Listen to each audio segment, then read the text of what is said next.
श्री राम कथा में आप सभी का बहुत बहुत स्वागत है। गिरीश अध्यात्मिक ड्रीम में आज प्रस्तुत करते हैं भगवान प्रभु श्री राम केवट को विदा करने के बाद प्रयागराज की तरफ को चल देते हैं। लक्ष्मण से कहते हैं कि चलो सबसे पहले भरद्वाज मुनि के दर्शन करेंगे। यही विचार करते हुए तीर्थराज प्रयाग की तरफ को तीनों लोग चल देते हैं।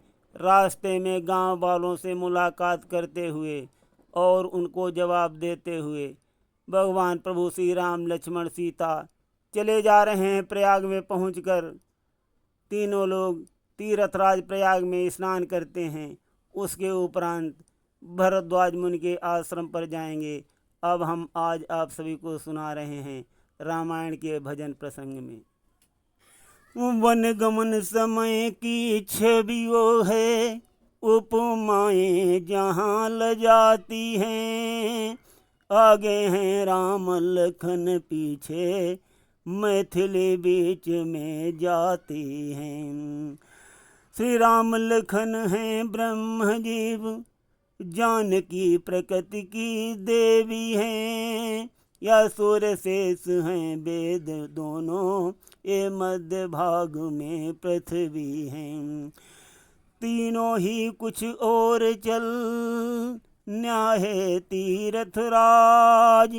भरद्वाज आश्रम गए, देखा संत समाज। थी एक त्रिवेणी संगम पर, दूसरे यहाँ पर रहती थी। वो तो प्रस्तूल रूप में थी, ये सूक्ष्म रूप में बहती थी। गंगा यमुना की भांति यहाँ सम्मिश्रण ज्ञान भक्ति का था। अनुरक्त वहाँ पर रहती थी, तो ये आश्रम विरक्ति का था। जिस भांति वहाँ पर सरस्वती बहती थी गुप्त रूप होकर, वैसे ही यहाँ समाधि किया रहती थी गुप्त रूप होकर। अंतर इतना था उसका फल, दूसरे जन्म में होता था। इसमें तत्काल मोक्ष होता, जैसे ही लगता गोता था। ऐसी उत्तम जगह में ठहरे कुछ दिन राम, रहता था सत्संग ही जहाँ सवेरे शाम। आज्ञा देते थे नहीं भरद्वाज मुनि धीर, बहुत भांति कर प्रार्थना विदा हुए रघुबीर। कहने लगे निषाद से, आगे चल रघुनाथ। भैया अब घर जाओ तुम, रहे बहुत दिन साथ। प्रभु के इस अनुरोध पर व्याकुल हुआ निषाद। विदा किया तब नाथ ने, देकर भक्ति प्रसाद। जिस ग्राम निकट अब जाते थे, बस वहीं भीड़ लग जाती थी। जो पैदल इन्हें देखता था, उसकी छाती भर आती थी।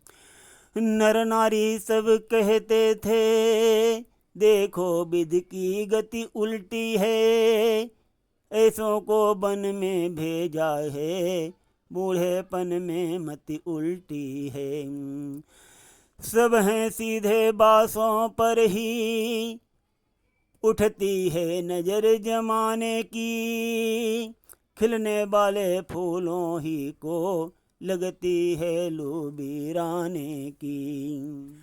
राम लक्ष्मण सीता मुनि के भेष में आगे बढ़ रहे हैं।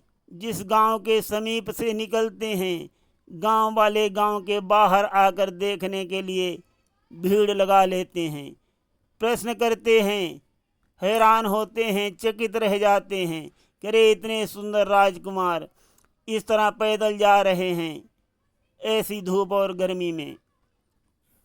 आपस में बात कर रहे हैं।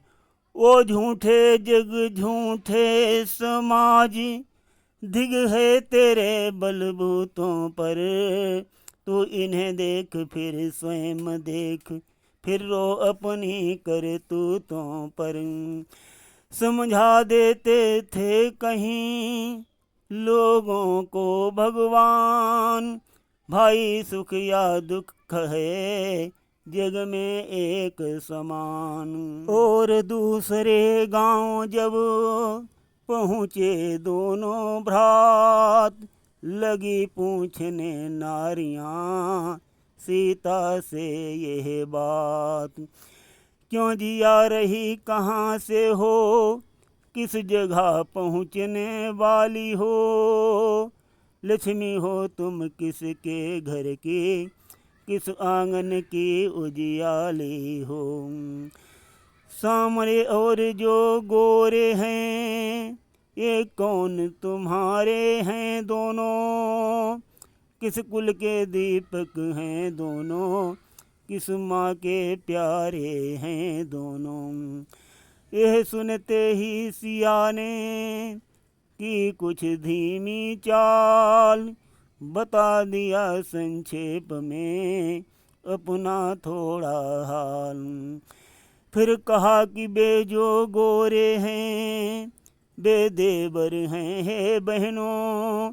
लक्ष्मण है नाम विदित उनका, अवधेश कुंवर हैं वो दोनों।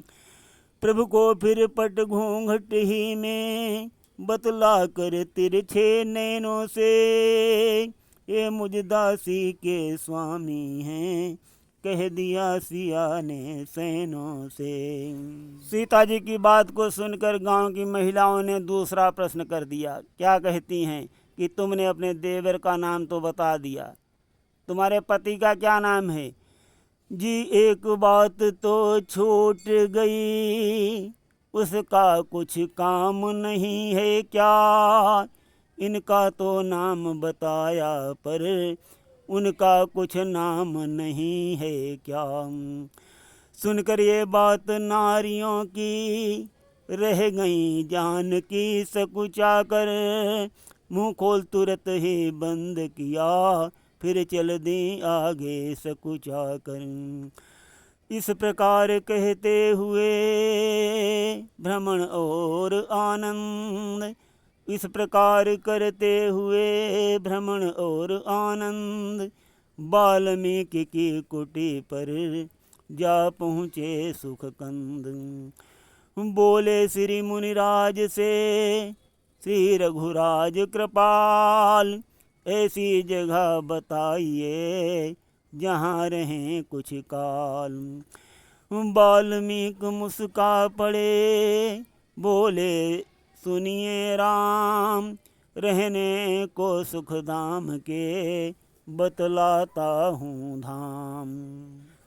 इस प्रकार से भ्रमण करते हुए गांव वालों के जवाब देते हुए श्री राम लक्ष्मण सीता जी जो हैं वाल्मीकि जी के आश्रम पर आ गए हैं और वाल्मीकि जी से पूछ रहे हैं कि हे मुने, ऐसा कोई सुंदर स्थान बताइए जहाँ कुछ दिन मैं वास कर सकूं। वाल्मीकि जी तरह तरह की कविताओं में भगवान श्री राम को निवास स्थान बता रहे हैं। महामुनि की बात को सुनकर श्री राम जी ने कहा कि हे मुने, मैंने आपसे निवास स्थान के लिए प्रश्न किया था और आप तो हमें तरह तरह की कविताएं और उपासनाएं सुना रहे हैं। श्री राम की बात को सुनकर मुनिवर वाल्मीकि क्या कहते हैं सुनिए। कविता की बात नहीं है कुछ, मुनि बोले धाम दिखाता हूँ। और मुनिवर श्री राम जी को चित्रकूट में निवास करने के लिए स्थान बताते हैं, दिखाते हैं। चित्रकूट धाम जो है भगवान श्री राम को बहुत पसंद आया और वहीं पर वो विराजमान हो जाते हैं। श्री राम लक्ष्मण सीता सहित आनंद से चित्रकूट धाम में विराजमान हैं और यहाँ अयोध्या में सुमंत जी लौट करके आते हैं। अयोध्या का क्या हाल होगा वो हम आगे कल प्रसंग में सुनाएंगे। सोनी अयोध्या सुनते रहिए गिरीश अध्यात्म ड्रीम में। आज हम प्रसंग को यहीं पर विश्राम देते हैं। धन्यवाद।